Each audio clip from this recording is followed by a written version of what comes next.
Rikthehemi të flasim për mrekullit teknologjike, zonja dhe zotrinj, të nëntët në botë, ndërkohë që pona heqin kanatieren iranianët.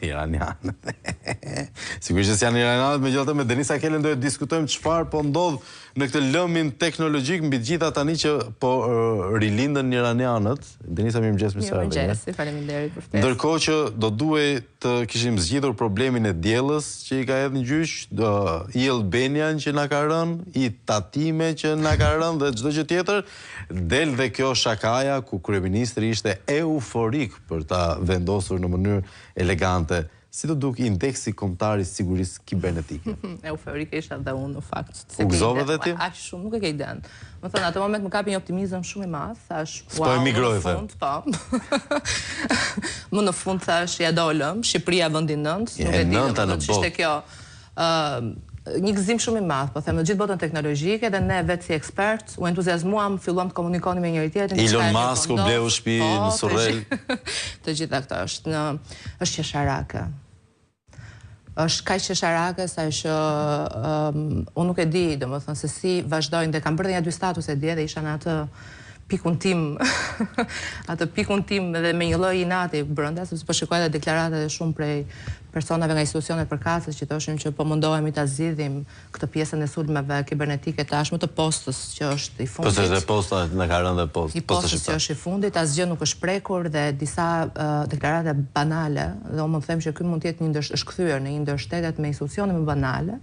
Po ndërkohë që edhe me njerëzit më banal që janë brenda këtyre institucioneve. Po ata e kthejnë institucionin më banal. Kjo pjesa e të nëntët është një PR shumë i mirë, domethënë i deklaruar në këtë lloj forme.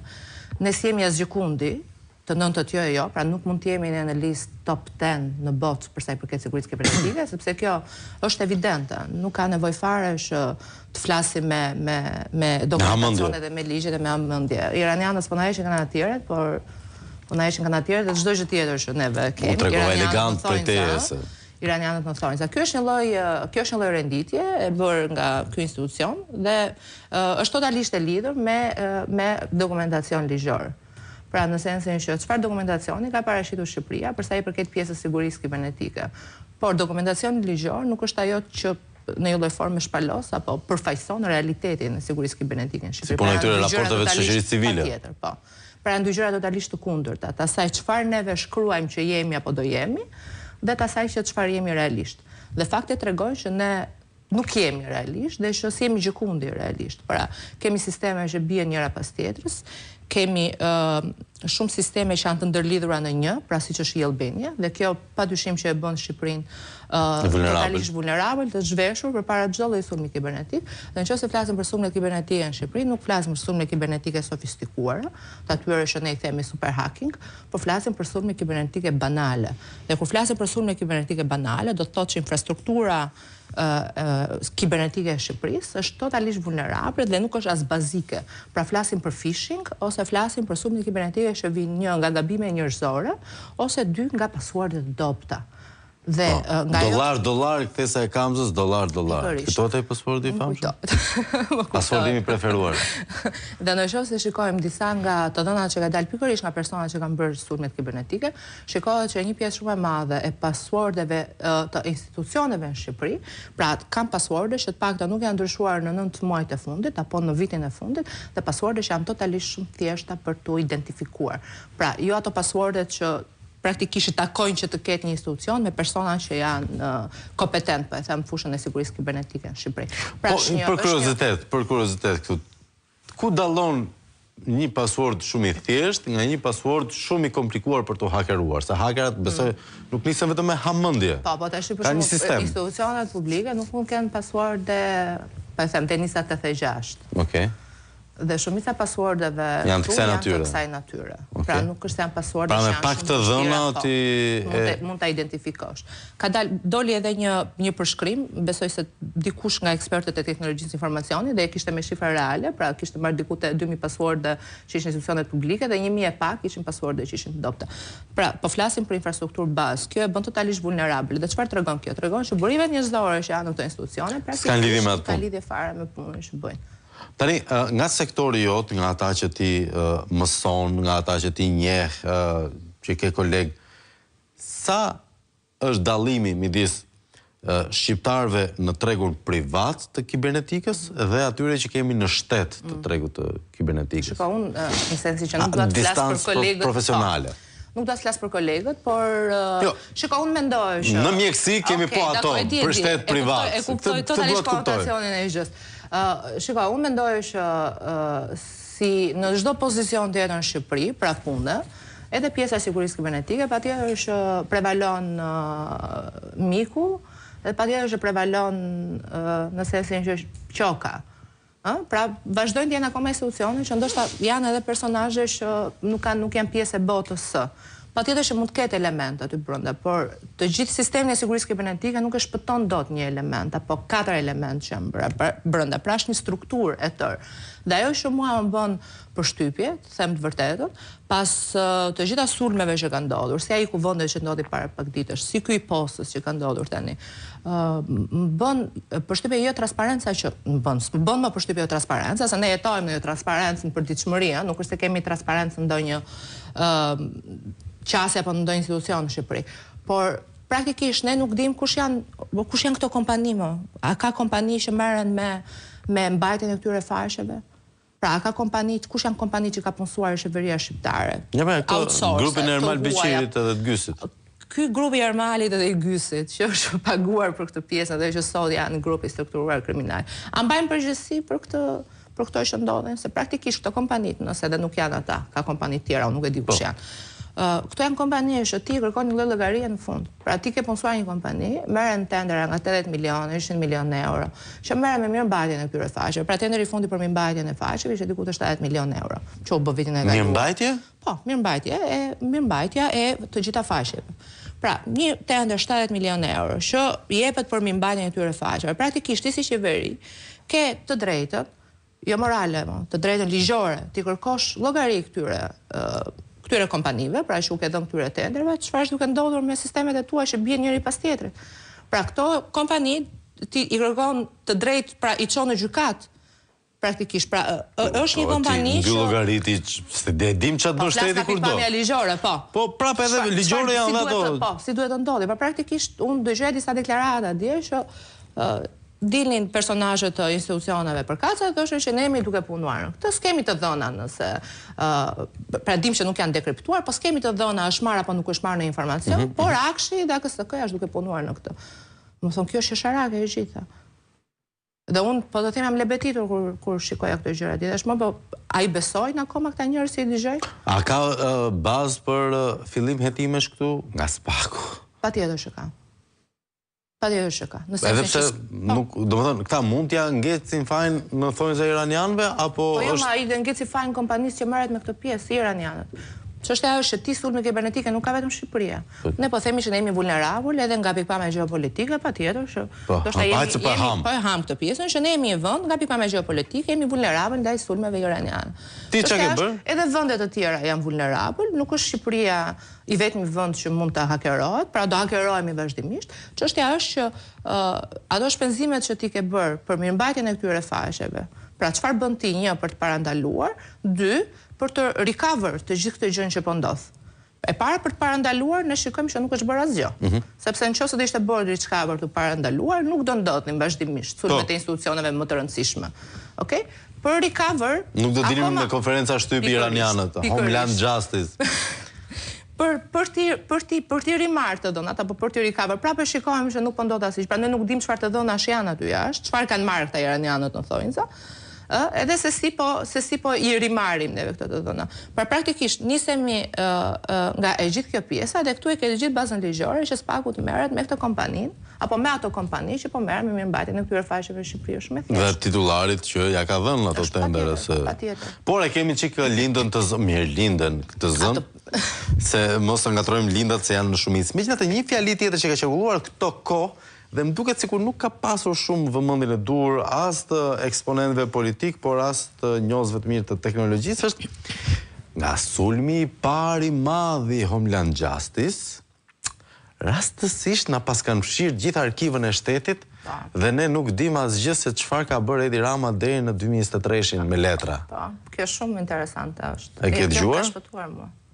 Me ka thënë, ja veshën fajin Homeland Justice dhe mbi të gjitha na mungon për shembull ajo mbledhja e famshme e qeverisë ku u firmosën 17 VKM për inceneratorët. Është që ja që kanë iranianët. Jo, që janë iranianët. E ngatron shumë kollaj Teheran me Tiranë. Teheran me Tiranë gjanë shumë, po edhe pranë ngatrohesh. Christmas ka pasur. Mund të ndodhi kjo, ka shanse që ne mos të kemi asnjë backup ose rezervë për gjithë arkivën tonë? Po ka shanse, patjetër. Pra po flasim për këto sisteme që janë vulnerable, po flasim për ato kompani që kanë marrë këto tendera dhe kanë marrë këto lloj buxheti publik, lehtësira fiskale, zero, parat publike, për të mirëmbajtur këto faqe. Dhe ndërkohë që nuk është bërë asnjë lloj gjëje e mundshme. Pra tash nëse do e marrim, do e presupozojmë që vërtet ka pasur një sulm nga iranianët, pra nga persona të jashtëm, sepse mund edhe të mendojmë që ka sulme nga persona të brendshëm, pra persona që janë brenda institucioneve, brenda administratave, personave që u intereson që këto të dhëna mos të jenë aty. Pra po, mund të ndodhi që dhe kjo tregon një sistem që është totalisht i pasigurt, vulnerable dhe nuk ka asnjë lloj backupi të pra mund të zgjojmë nesër të themi që nga sulmi iranian praktikisht nuk ekziston asnjë lloj e dhënë në asnjë lloj institucioni